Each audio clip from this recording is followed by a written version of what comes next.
Magandang umaga sa inyong lahat mula sa Pag-asa Weather Forecasting Center. Narito nang lagay ng ating panahon ngayong Miyerkules, April 3, 2024. Sa ating latest satellite images, patuloy na nakaka-apekto itong ridge of high pressure area. Muli kapag meron tayong high pressure area, maliit yung tsansa na magkaroon tayo ng mga kaulapan or nahihirapang mabuo yung mga kaulapan dahil doon medyo maliit yung tsansa magkaroon tayo ng mga pag-ulan. Partikular na nga dito sa may bahagi na silangang bahagi nito Northern Luzon, partikular sa area ng Cagayan Valley region, medyo maliit yung tsansa ng mga pag-ulan. Bagamat sa nalalabing bahagi nating bansa, sa Luzon, Visayas at Mindanao, posible pa rin yung mga isolated rain showers and thunderstorms. Dulot naman yan ng mga localized thunderstorms. Sa ngayon din, wala pa tayong minomonitor na ng low pressure area o bagyo sa loob at labas ng Philippine Area of Responsibility. Ipinapakita ng mga pinakahuling datos natin na in the next, at least sa linggong ito, maliit pa rin chance na magkaroon tayo ng bagyo. At narito ang ating magiging lagay ng panahon, dito partikular na sa Luzon, inaasahan natin ang mga isolated rain showers and thunderstorms, pero kagaya ng binanggit ko nga kanina, dito sa may area ng Cagayan Valley, partikular sa Cagayan, medyo maliit yung tsansa ng mga pag-ulan dulot ng high pressure area. Ang agwat ng temperatura natin sa Lawag na sa 25 to 33 degrees Celsius, sa Baguio 16 to 27 degrees Celsius, sa Tuguegarao maaring umabot hanggang 36 degrees Celsius. Kaya mag-ingat po yung mga kababayan natin dyan sa Tuguegarao. Sa Metro Manila hanggang 35 degrees Celsius, sa Tagaytay hanggang 22 degrees Celsius, hanggang 32 degrees Celsius, habang sa Legazpi maaari ding umabot na hanggang 32 degrees Celsius ang ating actual temperature.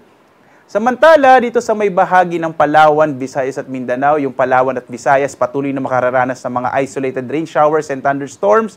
Sa area ng Kalayaan Islands, maaaring umabot ng 25 to 34 degrees Celsius, 25 to 33 degrees Celsius naman sa Puerto Princesa, sa Iloilo 26 to 33 degrees Celsius, sa Cebu hanggang 33 degrees Celsius, sa Tacloban naman hanggang 32 degrees Celsius.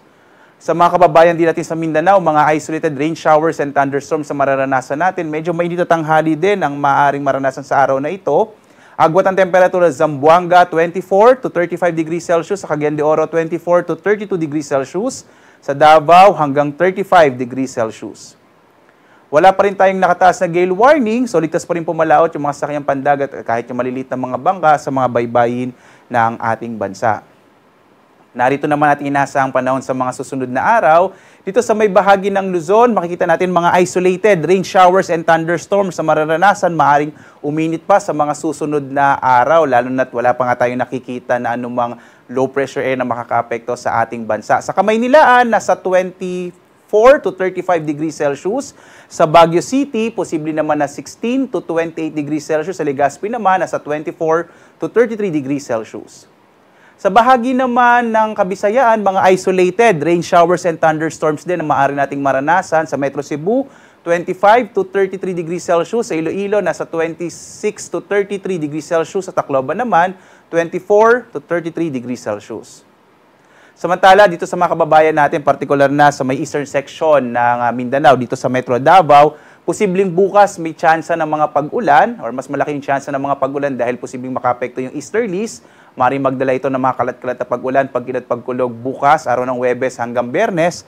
Sa Cagayan de Oro, Zamboanga naman, mga isolated rain showers and thunderstorms. Sa Metro Davao, agwat ang temperatura in the next 3 days ay 24 to 34 degrees Celsius. Sa Cagayan de Oro naman, nasa 25 to 33 degrees Celsius. Habang sa Zamboanga City, mga kababayan po sa Zamboanga, mainit na panahon na mararanasan hanggang 35 degrees Celsius in the next 3 days. At napapansin nga natin, patuloy yung pag-init na nararamdaman natin. Maaari tayong bumisita sa ating website sa Pag-asa para makita naman yung heat index. Ano ba itong heat index? Yung heat index natin ay ito yung pinagsamang aktual na temperatura. Ito yung mga pinakita ko sa inyo kanina at yung dami ng moisture sa hangin natin. So maaari tayong pumunta sa ating website pag-asa.doc.gov.ph.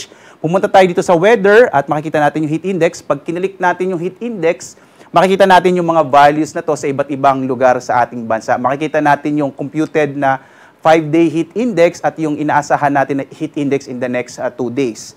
Ano ba ibig sabihin nitong mga value na ito? Maaari itong magbigay sa atin ng idea kung anong paaring maramdaman natin na temperatura Iba pa to doon sa actual temperatures. Ito nga yung pinagsamang relative humidity kasama din yung temperature. Itong mga value na to, maaari itong magbigay sa atin ng idea kung anong maaari nating maramdaman. Kapag umaabot na tayo ng more than 40 degrees Celsius, maaari itong mag-cause ng heat cramps, heat exhaustion. So mainit na panahon ay maaari magdulot ng nakapanghihina na katawan, kasama din yung mga pulikat. At ang pinakamatindi sa lahat, yung heat stroke ho. Ibig sabihin nito, maaari tayong mawalan ng malay sa sobrang init. Kadalasan nararamdaman natin yung pinakamainit na sandali, partikular na, simula bandang alas 11 or alas 10, alas 11, umaabot ho hanggang alas 3, hanggang alas 4 ng hapon. Iba yung pag-iingat po mga kababayan dahil nga magpapatuloy itong mainit na panahon sa mga susunod na linggo, lalo na ang buwan ng Abril hanggang early weeks ho ng Mayo, o maunang linggo ng Mayo ay patuloy na makararanas tayo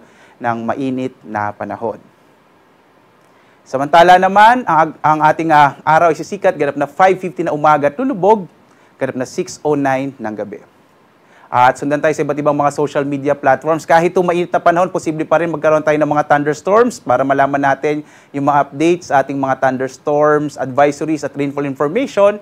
Maaari tayong bumisita sa ating X, Facebook, YouTube at sa ating website kung gusto nyo makita yung ating mga heat index values, pag-asa.dosc.gov.ph. At muli po, mula sa Pag-asa Weather Forecasting Center, ako naman si Obet Magbadrina. Maghanda tayo lagi para sa ligtas na Pilipinas. Maraming salamat po. Magandang umaga muli sa inyong lahat.